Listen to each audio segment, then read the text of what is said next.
Marc Bancroft will discuss tips to keep us safe from fraud and share resources if you or someone you know has been targeted.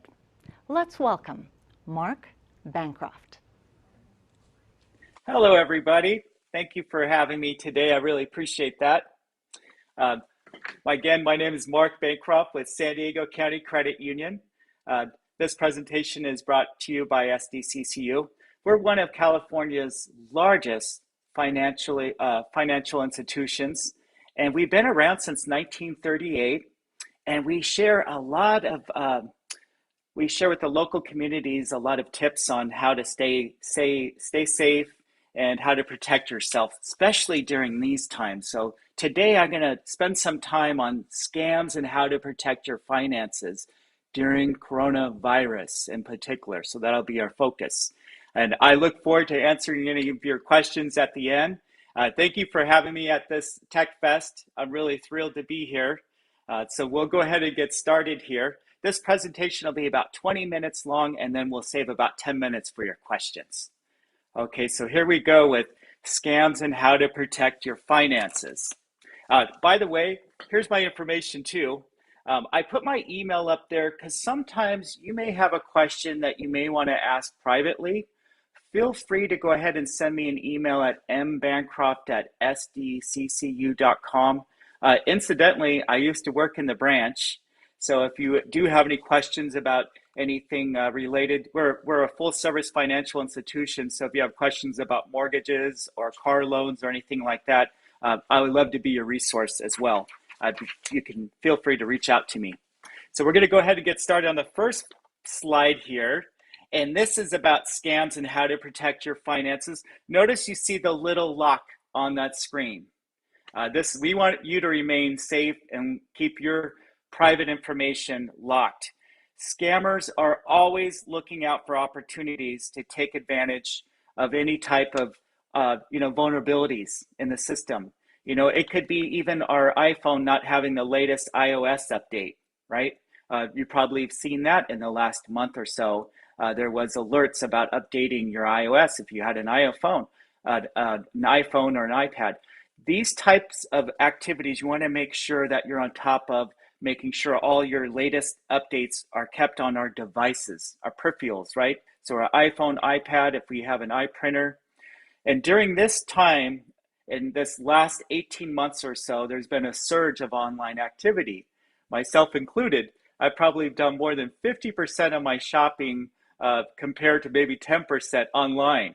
So during these times, a lot of the scammers, they want to take advantage of this, right? They'll create fake websites, they'll send phishing texts and emails, and they'll try to sell you phony products and attempt to gain your personal information. That's their main goal, right? They want to get a hold of that information. So in this presentation, we're going to discuss the current scams and how to protect your website, or how to protect yourself on the website. So the next slide is going to go over some pointers here. So you might see me looking to my right. I have a dual screen here, so I'm looking at you too. So I'd love to notify our members whenever I see anything that comes on or any scams that we are seeing a trend. You can check out current scams on the ftc.gov, and there's some other websites I'm going to provide you too. Be alert of what's going on. I like to pay attention to the news. And in this slide, it'll say, pay attention to the emails that you're receiving. Some of our members reported receiving emails from the Center of Disease and Control and Protection, the CDC. And the new tactic these criminals were using is they were trying to capitalize on the uncertainty surrounding the coronavirus, right? People were scared, didn't know where to turn to or what needed to be done. And now this is more early on, right? Now I think there's been more awareness, but we still want to bring awareness to this because the email may look like it's real from the CDC, and what they want you to do is they want you to click on that, and then you wind up going to a website that's not the CDC. It's a website that's created by the criminals to steal your email credentials, right? They'll capture your information. And then with that, what you want to do I always make the best practice here. If you get one thing out of the presentation, is not to click on anything that's sent to you. I'm very conservative like that. I will go directly to the website that I know to be true and valid, right? So I will go ahead and go to my Google if you use that and type in whoever the company is that you're looking at. And for this instance, it would be the www.cdc.gov. Now there, you'll have the most up-to-date and accurate information. So you can understand what they're trying to reach you about, if it's legitimate or not. You may even contact if they have an 800 number, but we just recommend you doing that rather than clicking on something that you think's legitimate and then wind up going somewhere it's not supposed to be. So let me go ahead and go to the next slide here. We've seen a big uptick, especially with a lot of the notifications from some of our members. Very cautious. I think people are being more diligent, more vigilant with not responding to any type of emails that claim to be the IRS. Maybe they're saying that we need your email contact information so we can contact you through this channel to make sure you received maybe your back pay from your stimulus payment. We're not, and they'll try to get you excited, maybe that thinking, oh wow, I have more money coming from the government. Whoa, right? As a professor once told me, if it's too good to be true, it probably is. And I find this interesting too, because the branch I worked at was right across the street from this building called the Ziggurat building in Laguna Niguel, and it's a government building. And in that building, they had a department that was the IRS. And sometimes some of their employees would come into the branch. And I remember having a discussion with one of the IRS agents about the calls I've gotten from them. And one of the ladies that works in that building said, we get those calls too. Could you believe that? They actually get calls of people trying to impersonate the IRS themselves. And she just said, we would never contact you that way. And obviously, we know that now, right? So we want to make sure that not to answer any type of phone calls like that or emails, texts, or anything related to this. We want to go directly to the legitimate website. So that's just something to keep in mind. And don't sign up to receive a stimulus check too. They might try to get you to say, hey, we have this link right here. It's really easy to use. Just click here, put your account information in. We'll make sure we verify that routing number, and we'll make it automatic for those who qualify. So that we do not want to do. That's another trick they have. Instead, if you have a pen and paper, you want to go to www.irs.gov/coronavirus/get and then -my-payment. There you'll be able to check the status of your payment. Now, I know it's been some while since we've received a stimulus, but if you are concerned about this, I would directly go to the irs.gov to inquire if this is something that's affecting you. If someone's calling you or emailing you to confirm personal details about bank information or money, it's a scam, right? I tell my members at the credit union we would never as a financial institution or any other financial institution call out of the blue and ask for your account number or routing number or your social security number. Now let's say you're applying for a loan and you initiated the transaction, that may be different, but no one be calling you that you didn't expect to call you. And if they're asking that information, I would just hang up and then call that legitimate number to make sure to vet them, to make sure who it was that called you. That would be a good thing to do. I received something from one of my credit cards that said they needed to verify something from me. And I thought, that's really weird. I've never received that. I didn't respond to that email, but you know what I did? I called the 800 number for that particular credit card I had, and they said that we have nothing to contact you about. But I notified that institution to let them know, and I forwarded them the email to their phishing campaign. And that's not phishing like fish, but anti-phishing campaign. So they actually have a department that works to notify customers of these types of false claims to protect their customers from clicking on something they're not supposed to. So it helps to share that information with the institution so they can protect others from falling victim to that. So I thought that was a good point to bring up too.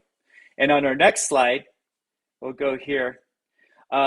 You've probably seen this during the COVID about offers for home testing, vaccination kits. A lot of these companies made false claims to boost immunity, right, to the virus. Websites that offered masks that will, they'll never come and even they'll never come to you. They even make fake testing kits that are not legitimate.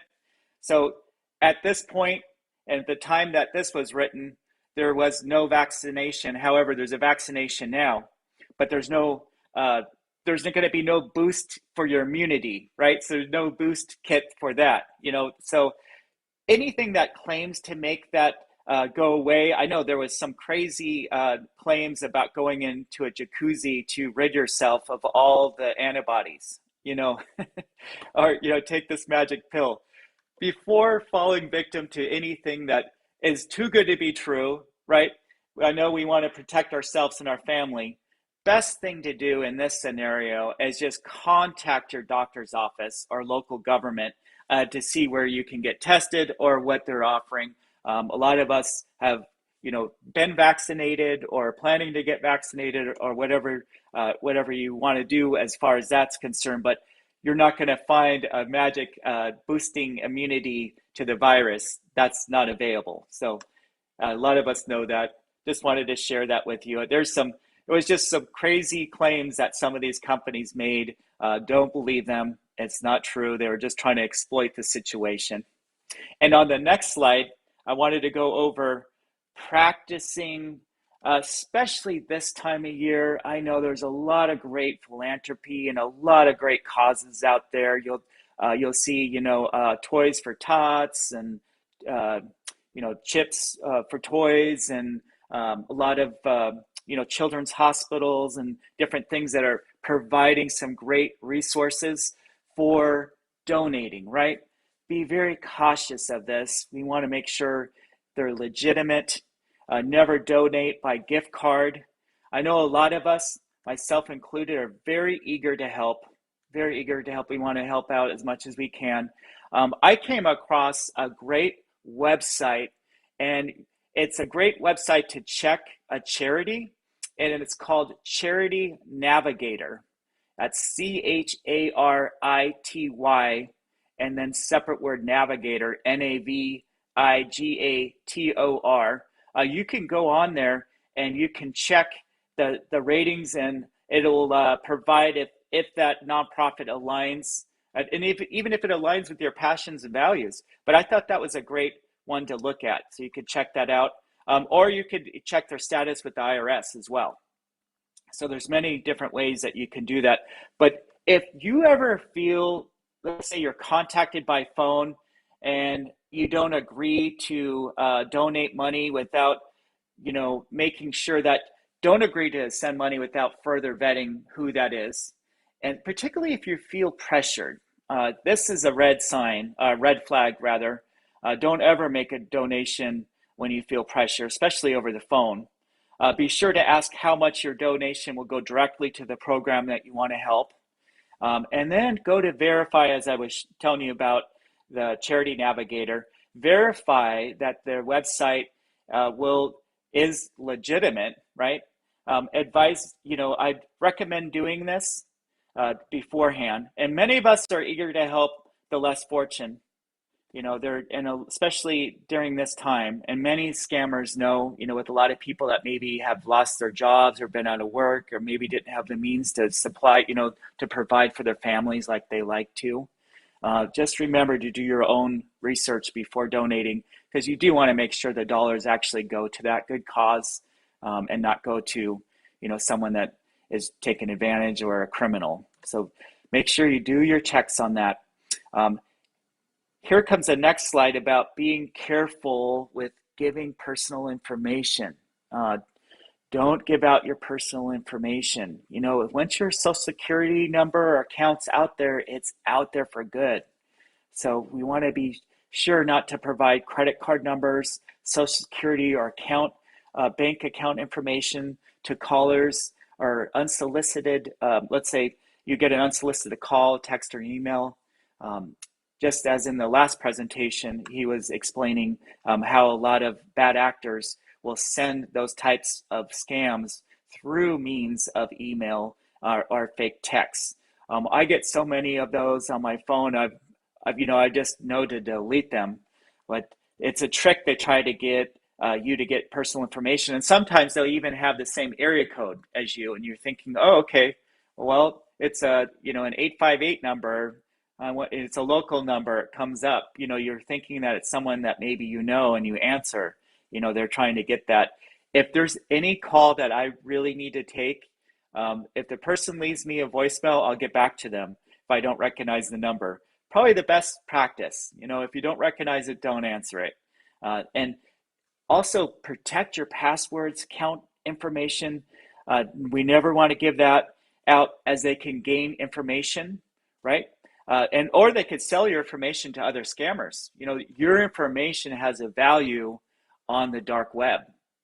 So they take that information and they put it up and they can sell it. They probably sell it for dollars, for social and different information like that. So we don't want to give them that opportunity. Some messages might even say you won a prize, right? Wow, I never knew that I won so many prizes this last year. I even think I got a message saying that I was an heir to a $10 million estate, but I just needed to take care of some taxes before they processed my legitimacy of my inheritance. These messages and emails are just trying to do that, capture just that your basic information. Okay, here's my routing number, here's my account number, so I could pay my back taxes. Here's my credit card, my social security number. You never get the gift or claim, right? Too good to be true, it is. So we definitely want to steer clear of that. I know in the last presentation, he brought up a lot of good points about reporting such things too. We're going to come to that slide. It's important because those trends and patterns and those scams that are going on, they'll be reported. And then they can keep track of that.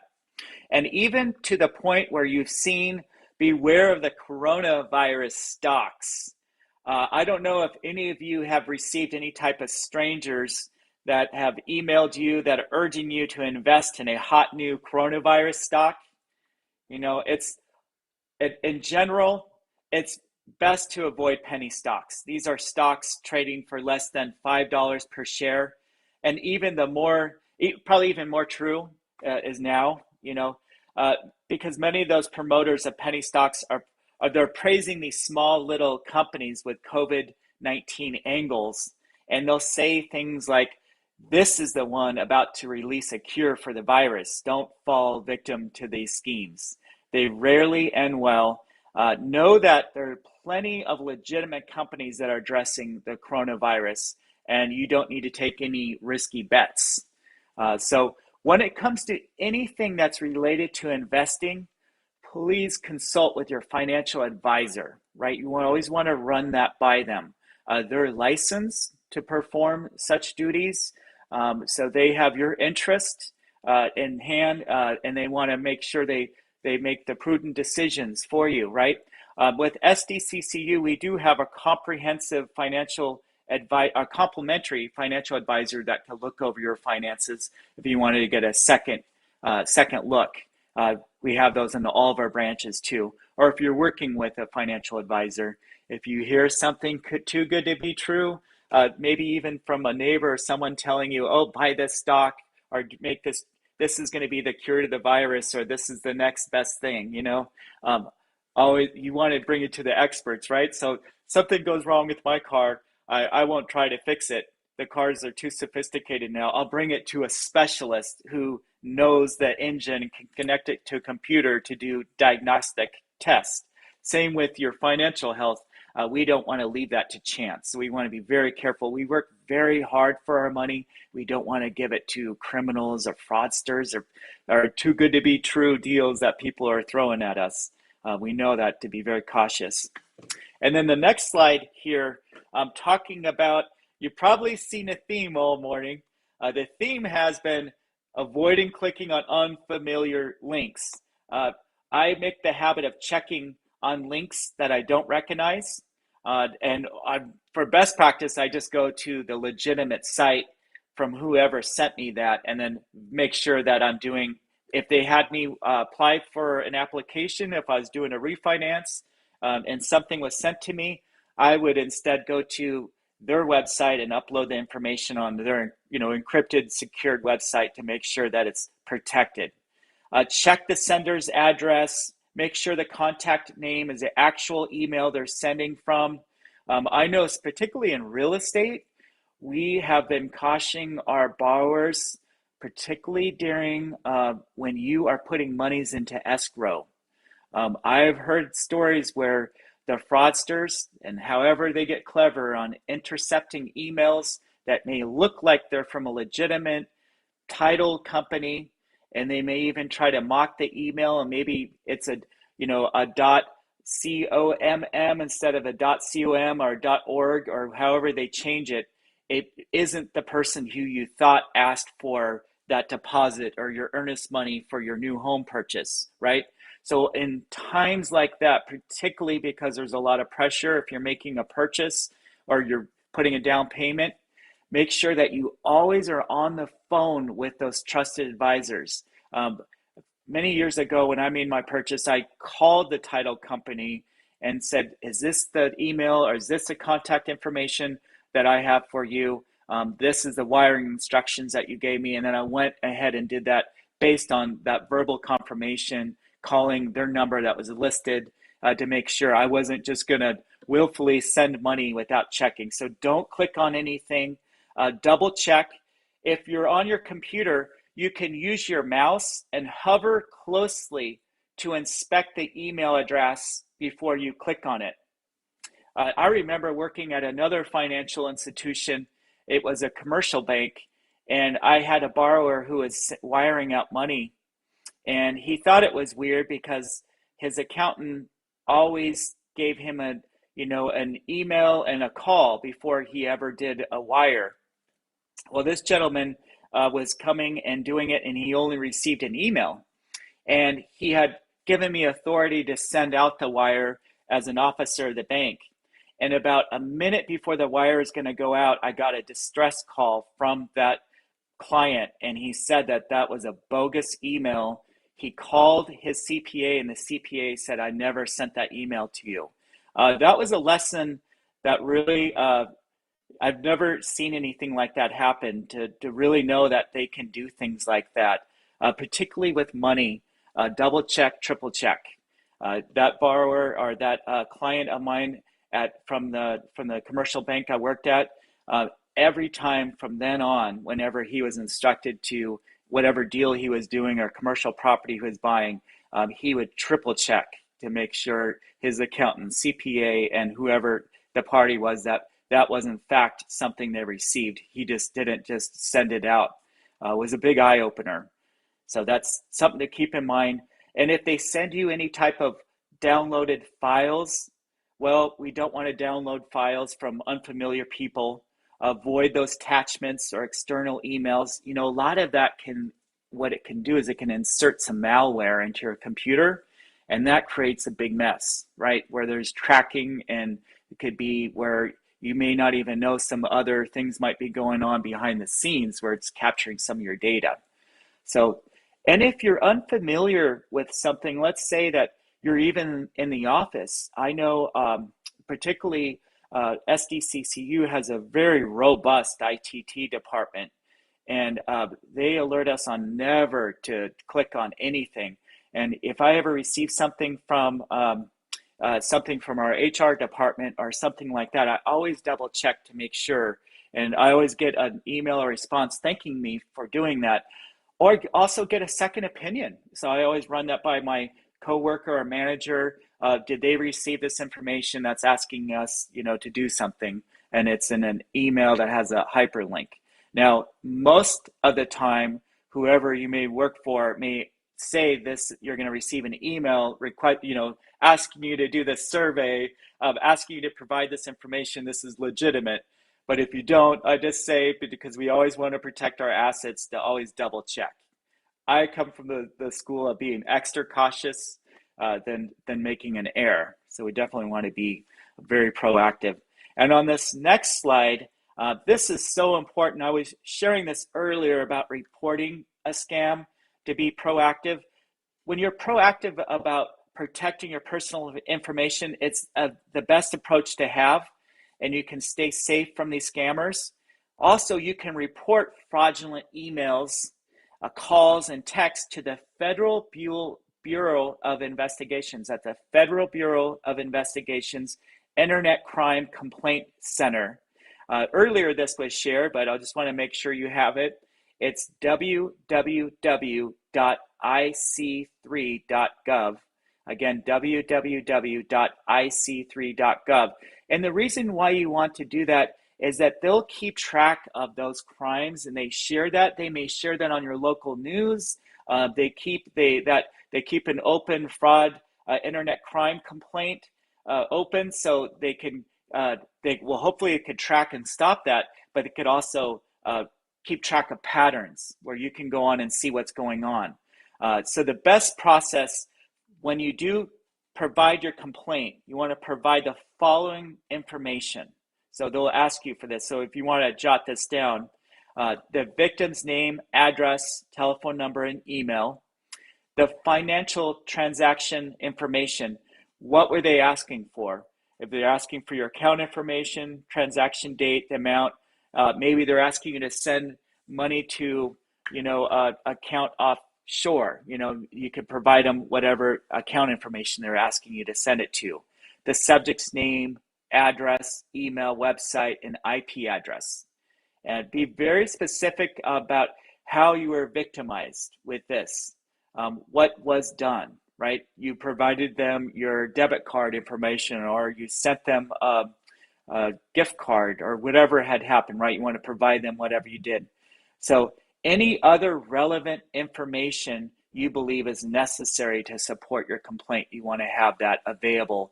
Again, that's for the ic3.gov, and then they'll investigate that. So coming to the end. Well said. Thank you so much, Marc. Very valuable. I had no idea about the Corona stocks for once, but definitely excellent. We only have time for one question, so I'll go right to it.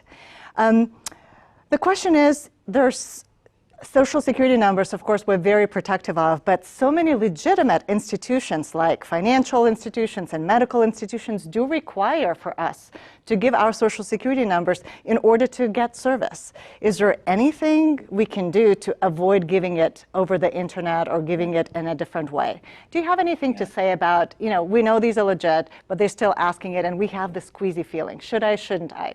Any comment? Yeah, I would ask too, if it is in an email format, what would happen if you didn't provide it? Is it just something they would like to have? Maybe, or if they say you don't have to provide it now, maybe when you go to the office, I feel more comfortable when I'm in the dental's office, or if I'm at my doctor's appointment and I'm doing the check-in, maybe I have a copay to pay, and then they need that information, I'll provide it there and then, right? I feel safer. I'm not transmitting that over email.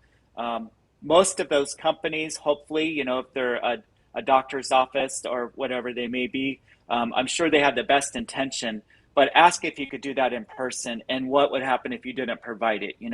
I'm sure they're going to want to keep your business. Well said. Thank you so much, Marc. This is excellent information, and we appreciate you being with us today.